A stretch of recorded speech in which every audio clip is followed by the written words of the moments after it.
তো গাইজ আমি এরকম রিলেটেড ভিডিও কখনো করিনি, ঠিক আছে, বাধ্য হলাম করতে। তো বাইরে বেরোলেও অন্নপূর্ণা আর ফোনের মধ্যেও অন্নপূর্ণা, মানে চারিদিকে শুধু অন্নপূর্ণা অন্নপূর্ণা হচ্ছে, ঠিক আছে। অনেকের ঢুকেছে টাকা, আবার অনেকের টাকা ঢুকেনি।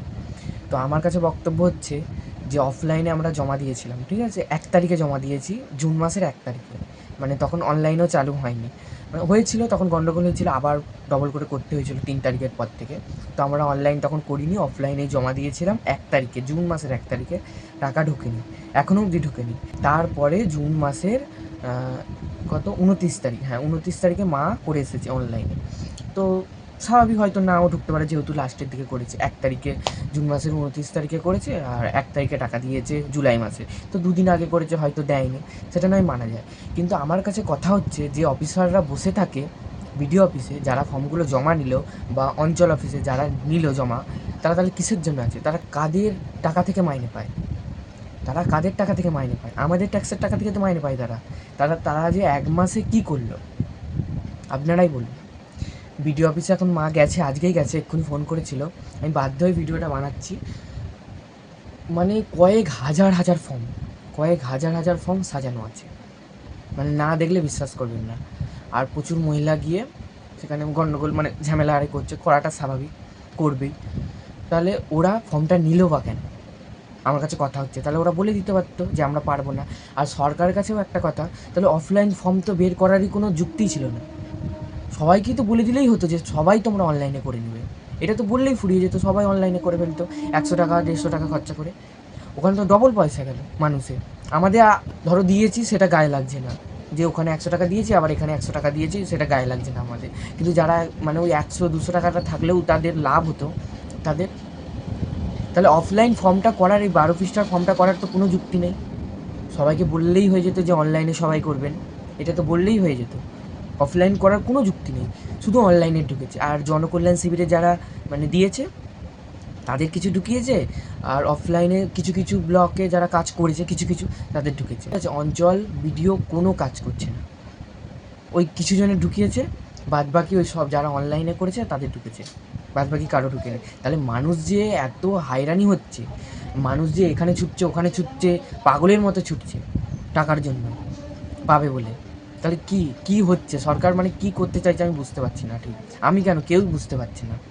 আমি প্রত্যেককে বলবো, আপনারা যারা অফলাইনে জমা দিয়েছেন, যে যেদিনে দিন না কেন, যারা অফলাইনে জমা দিয়েছেন তারা প্রত্যেকে অনলাইনে জমা দিন, কোনো ভয়ের কারণ নেই।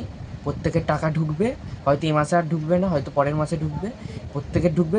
যত তাড়াতাড়ি পারবেন আপনারা অনলাইনে ফর্ম ফিল আপ করে জমা দিয়ে দিন। আর যারা আমার মায়ের মতো মানে অনলাইনে করেছেন, হয়তো লাস্টে করেছেন বা ফার্স্টে করেছে, যাদের টাকা ঢুকে নে, ঠিক আছে, স্ট্যাটাসটা একবার চেক করে নেবেন, ঠিক আছে, কী দেখাচ্ছে ওখানে, সাবমিট দেখাচ্ছে না রিজেক্ট করে দিয়েছে, ওইটা একটু দেখে নেবেন।